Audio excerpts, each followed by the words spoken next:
Samantala, kaugnay sa gagawing investigasyon ng Senado kaugnay sa engkwentro sa Mama Sapano, makakapanayam natin si Senador Coco Pimentel, isa sa mga senador na nagsulong para buuhin ang Truth Commission para sa naturang insidente. Magandang umaga po, Senator. Magandang umaga, Cara, at sa lahat po ng nakikinig at nanonood sa atin. Sir, kayo po personally, ano ang mga katanungan na nais ninyong masagot dito sa investigasyong ito? Lalo pat ngayon, for the first time, ay haharap talaga sa mga senador itong si suspended PNP Chief Director General Alan Purisima. Well, ako ipapasok sa hearing na i-assume ko na wala akong alam, no? So, tatanungin natin from the very start. Kaninong idea ba ito na hulihin si Marwan at saka yung isa pa, si Usman? And then, saan galing yung intelligence reports? Gaano katagal yung planning? Ilang code names na ba ang binigay sa Oplan? Anong nangyari dun sa iba, bakit hindi tinuloy, at ano naman ang nangyari at bakit ito tinuloy itong January 25. Senator Pimentel, bakit po importante sa inyong malaman kung sino ang nagpasimuno nito? Well, para po mabuo rin yung picture.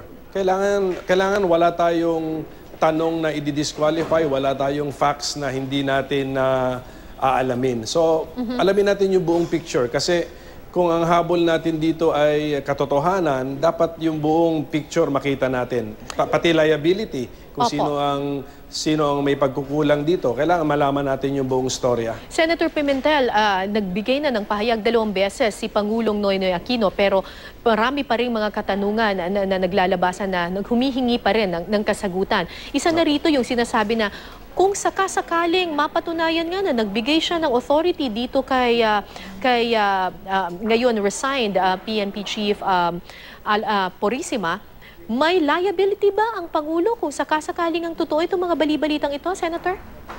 Well, saka na natin i-determine yan kung talagang totoo. But at any rate, tandaan nyo na si General Purisima ay member or connected pa siya sa PNP during that time, although suspended. So, pwede nating alamin ang legal effects of suspension. Inimbitahan din po sa pagdinig ang MILF. Sa inyo pong pananaw, at kayo po bilang anak din po ng Mindanao, galing din po kayo sa Mindanao, ano po ang magiging implikasyon nito doon sa pinag-uusapang Bangsamoro Basic Law, yung usaping pangkapayapaan, sir? Tama lang na imbitahin ng MILF, no, sa lahat ng investigasyon. Imbitahin sila and then panawagan natin sa kanila to cooperate. Tandaan natin na matayan din sila, according to them. Right. So, alamin din natin yung point of view nila at ng mga tauhan nila. So, unfortunately, itong insidente sa Mama Sapano, apektado na yung BBL kasi yung mga scheduled hearings sa BBL na-postpone na eh. So, even yung timetable, kung kailan ito i-discuss sa plenary, ay apektado na po.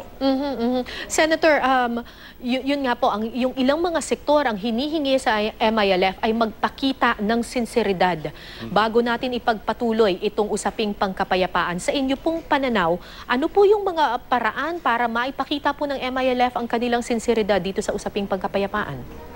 Una sa lahat, mag-cooperate sila sa lahat ng investigasyon. Pangalawa, yung mga government-issued na mga baril, mga equipment, ibalik nila. Number 3, pati yung mga personal effects na nakuha ng mga tauhan nila, ibalik nila sa mga pamilya through the PNP. So ito po yung mga signs na talagang na-realize nila na yung kaengkwentro nila nung January 25 ay kausap na nila at meron na ngang signed na comprehensive agreement eh. And I suppose maganda rin itanong sa kanila kung bakit hinayaan nilang magtago itong teroristang si Marwan for more than a decade doon mismo sa lugar kung saan supposedly ay kontrolado raw ng MILF. Tama po yun. Matatanong po yun pag magko-cooperate sila sa mga investigasyon. Kaya a good sign would be the presence of the MILF in all investigations. Okay, so aside from the MILF, syempre ang nandiyan din at in question ngayon ay ang PNP. Senator, kung sakali pong mapatunayang nagkaroon ng lapse o pagkukulang sa pagkakasan ng mga operasyon, anong magagawa ng Senado kaugnay dito? Well, titignan po natin yung manual nila, kung ano ang mga sanctions sa mga violations ng kanilang manuals or protocol. Titignan natin ang batas, ang criminal laws natin. Kung may nalabag na criminal law, then i-apply din natin yung sanction doon. So actually, talagang kailangan itong mga investigations na ganito para malaman natin yung official version of what happened. Pero ang question ngayon, lalo na ng mga taga Mindanao, may posibilidad pa rin ba, may pag-asa pa rin bang matuloy ang usaping pangkapayapaan sa kabila nitong madugong engkwentro sa Mamasapano, Senator? Ay, opo. Let us not give up on the dream, yung pangarap na magkaroon po ng kapayapaan sa Mindanao. We should not give up and never give up on this dream. Maraming salamat po sa inyong oras, Senator Coco Salamat din Pimentel. po. Thank you, sir.